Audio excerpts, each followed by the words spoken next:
I have always enjoyed off-roading and camping. In the recent years, it seems that those two worlds are coming together.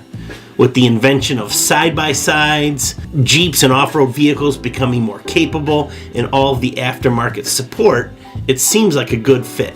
And there's no end to the things you can put on these vehicles. I started looking specifically at some of these small overlanding campers, and I thought, man, these are really cool. But the more I looked into it, the more I realized they cost as much as a 25-foot tow-behind camper. And not to mention, some of these places had 6-8 month waiting lists to get one.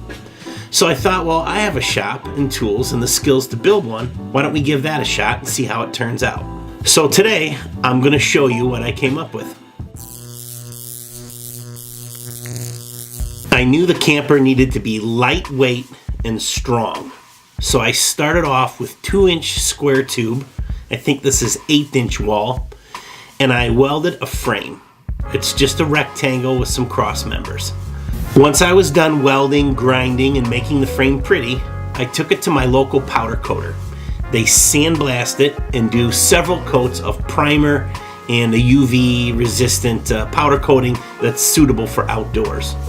Then I adhered some 1/4-inch plastic that I bought at my local supply house to a sheet of marine grade 3/4-inch plywood.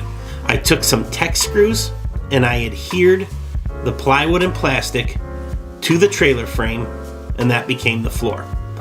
I wanted the plastic on the underside so that everything under the camper was 100% resistant to water, rock chips, salt, mud, anything that this trailer might encounter. And between the plastic on the bottom and the powder coating on the steel, I think it's bomb-proof. Next, I cut out the sides as well as the front and back of the camper, and I screwed it together. I used a 3/4-inch birch plywood with a UV coating pre-applied to it. This means I don't have to finish the inside once I'm done. I'll start up here in the front. Pretty much bought all this stuff at Amazon. This is a 2-inch coupler.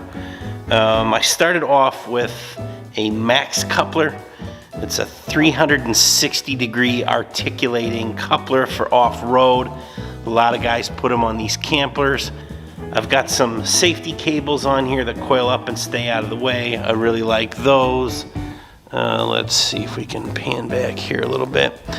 I've got this trailer jack, cranks it up and down. It's just a bolt-on, flips up out of the way while you're driving, but I like it with a wheel on it so that I can move it around in my shop here. So this wood here is, I believe it's a wormy cypress. It actually came out of a remodel job my brother was doing. He pulled it out of somebody's mudroom, I think. We thought the wood was really cool. It was an entire mudroom. Got busted up pretty bad, but I was able to cut plain sand enough of it to do the front and back of the camper here and some of the trim. I thought it was pretty neat. This is just a weather guard toolbox I bought off Amazon. It kind of houses a junction box for the lights, front and back. But I put some firewood in here, tools, camping gear, whatever you need. It's just a great storage bin. It locks, it's aluminum. That works real well. They're expensive. You could certainly buy a plastic box for a lot less money, but this thing has been real durable. I probably will travel with a few things strapped to the top of it here. All right, so we'll move around to this side of the camper. These doors and the one on the back are definitely the most expensive part of the entire camper. I bought these as one unit. They have windows that slide up and down with screens in them. The door, they come with a trim ring for the inside. You just screw them to the opening. They work out real well. These fenders are just made from some 1/8-inch diamond plate steel. I've got a friend here in town that's got a brake. He bent them up for me. And we made some kind of posts coming out from the frame that they slide onto and bolt in. Real heavy duty. I've got a nice step here if you need to get up onto the fender. Jerry can here, we can put gas in it for on the road. We're usually carrying gas in the plastic can so I don't fill this up too much. I've got a shovel. Probably pretty worthless for digging any sizable hole, but it kind of looks cool, so I put it on there. I've got the Fiskars X25 splitting axe. Again, not a lot of miles on that because I got a log splitter. We tend to use a little smaller axe with a hammer and tap it through. We've got an ARB touring awning here. This thing is pretty cool when you set up. It comes out, has a couple posts. I'm sure you guys have seen them on other people's campers, but that gives a little bit of shade, a little bit of rain protection, keep your shoes dry. And I did mount an exterior LED light here that'll help light up outside underneath the awning while you're working.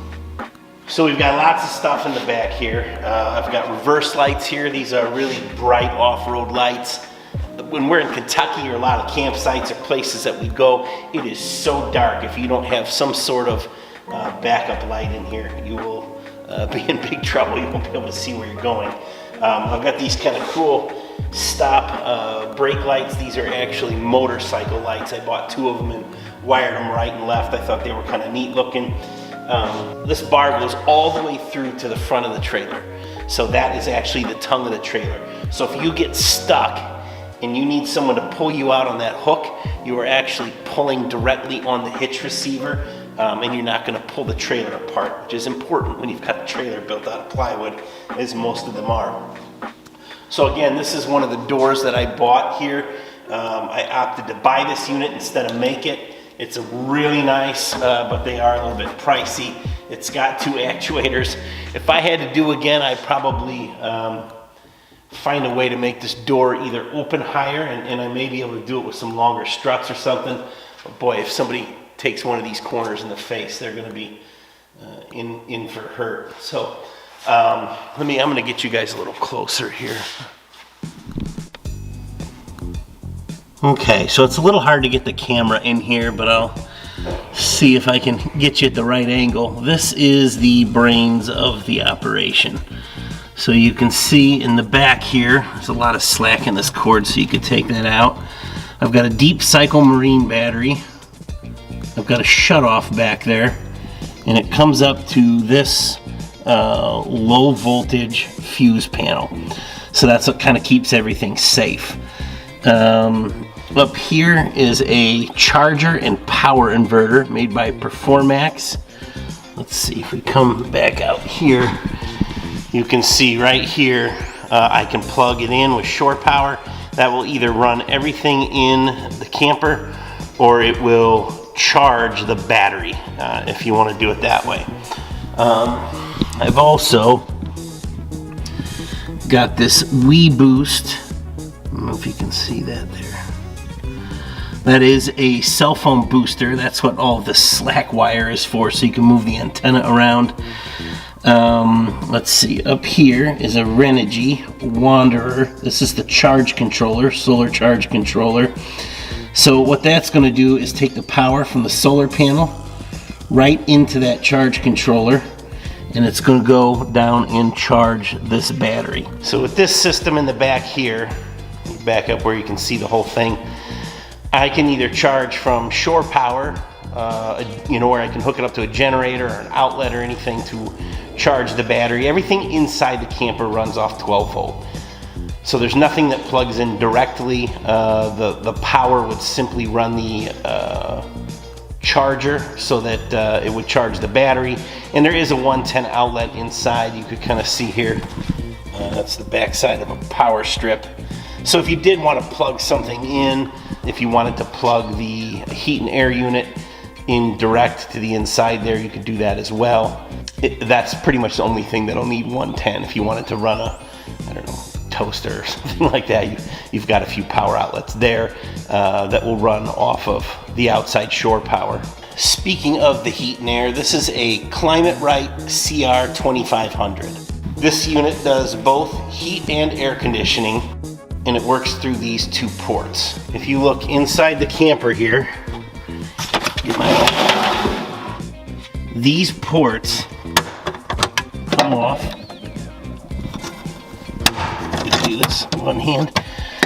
They come off both sides, and those actually go into the camper. So when I hook the ducts here, One is supply and one is return. Not a whole lot to show on this side.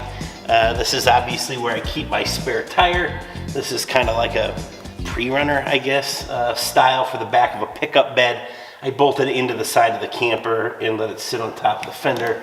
But this has got, you know, typical ratchet strap style, holds it on there. These rims and tires came off of my Jeep Rubicon. I sold it a few months ago. I had put a lift kit and new tires on it. These had about 2,000 miles on them, so the tires were almost brand new. They are BF Goodrich mud terrains. I think they're 32s, if I remember right. But they've got the Jeep Rubicon rims on there, which I thought was really cool. I actually used an adapter on the spindles so that this would run the same as my Jeep. If you ever got a flat tire, you had a bunch of extra spares. But I thought they were cool and definitely a less expensive way to reuse what you've already got instead of buying some new ones. I have actually up on a shelf there 2 extra rims and tires, so I should be good for a long time with tires. I'll show you guys underneath here. These are Timbren axleless suspension.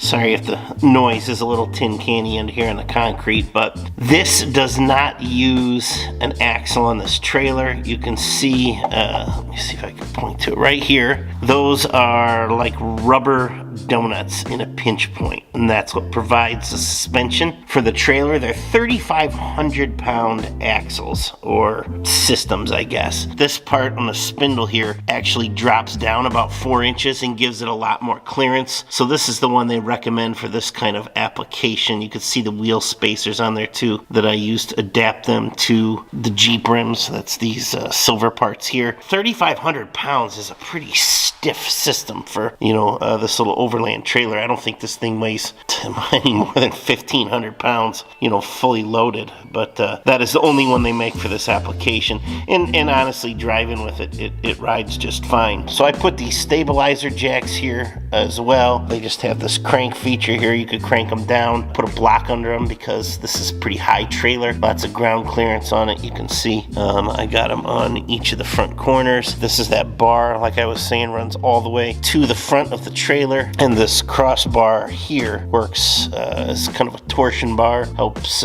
keep these Timbren systems in alignment. Works real well. You can see here too, this is the plastic that I have adhered to the underside of a sheet of plywood. So here we are on the roof. This is the Renogy solar panel. This is a flexible solar panel. The roof itself is very dirty. This is a TPO, thermoplastic polyolefin, I believe it stands for. It's the same kind of roofing that we use on commercial flat roofs. So this tape, like you see here, is called Eternabond. Comes in rolls. It is super sticky and it is appropriate for RV roofs. We even use it in the roofing world to repair flat roofs. So I've used that tape to just tape that panel down to the roof so I didn't have to drill any holes in it. You could see these connectors where it comes out of panel, travels along here, little tape to hold it in place. It gets to the back. That's where it goes down inside to the charge controller that I showed you before. This antenna is for the WeBoost system, cell phone system. We'll give that a good try when we're back in Kentucky here and see how well that works. I bought this rack. This is just a ladder rack off Amazon. It was fairly inexpensive. I did have to kind of modify these little bottoms on my press brake so that they would work on the side, and I screwed them into the side of the camper instead of the roof. A little bit stronger, and then again, I don't drill a bunch of holes in the roof of the camper. This basket on top, I bought at Walmart. It's a Reese. It clamped on real well. I did have to cut a couple of these rungs out so that the fan could open, but that basket was like 80% off at Walmart, and when I got to the register, for some reason it rang up another 50% off. So I paid like $12 for it. Anyone that tells you got to buy a $1,500 roof rack for your camper is insane. This one has worked just fine. I may be taking it off soon. I'll spin you all the way around here. That big cardboard box in the loft is a rooftop tent. It will most likely be going on top of the camper here. So this basket will come off and the rooftop tent will get mounted up there. So you can see here I've got a few different layers. Just got a blanket on top here. 6-inch memory foam mattress. This is a 3-inch topper. Underneath that I have a black condensation mat that helps keep it dry inside. I don't know if you can tell here, but I've also made the floor of the camper elevated at the front. So the front, maybe 40% of the camper, is kind of on an angle up so that your head sits a little higher. So moving inside here, you can see a little shelf I put just for putting your cell phone, bumping your head on it, whatever. You can see up here on the ceiling, I have this topographical, it's a rug really, and I just stapled it to the ceiling, kind of trimmed it out on the edges there. It's kind of cool. These lights, sorry if I can get this, it's not so bright. They are rock lights for the underside of a Jeep or an off-road vehicle, low voltage. I made these little wood housings on a CNC form, mounted the lights in there. I've got 2 of them. It's pretty bright in here. Like I said before, everything is 12 volt. Here are the ports for the heat and air. I've got that. I think it's a max cool fan up here. A little electric switch opens and closes. It's a 3-speed. It's got a fuse in there as well. Over here in the corner, this is the Wii Boost antenna. That's the antenna for the cell phone booster. I've got a little 12 volt fan that clamps onto the shelf. And there's 3 switches. That does both the interior lights. I put them on separate switches because I thought it might be too bright with both of them on. There are 2 outlets in there. One is to charge your cell phone. You could charge your laptop or whatever you need on the other one. And this fan here also has, you know, just a 12 volt cigarette lighter style plug. It'll plug in up there, and I can power that little fan if you want that in there as well. Your feet have to kind of slide in underneath there. I thought it might be a little tight, but it's really not too bad. Well, that's about it for me on this one, guys. I hope you enjoyed looking at my little camper. It was a lot of fun to build. You know, this is one of the projects that for years leading up to me starting this channel, you know, you build things like this and take pictures and send them to your friends and family. And we just kept saying, oh, should have been a video. You know, you watch a lot of other guys doing that, or guys doing tours of campers that, God, like this one they spent $25,000 on. That's incredible, you know, but it is a lot of work that goes into building these things. So anyways, I hope it inspires one of you to maybe get out and build something. Like I say, I'll try and put as many links in the description below as I can where you guys can find the things I use to build this camper. And by all means, I'll put my email in down there as well. In the comments, if you have questions, if you want to email me things about doing your own or questions you had about this one, I'd love to answer them for you. That would be a lot of fun. So we'll get this thing packed up and be heading south with it here in just a few days, and that'll be my house for a week or so. I'm looking forward to it. Thanks for watching.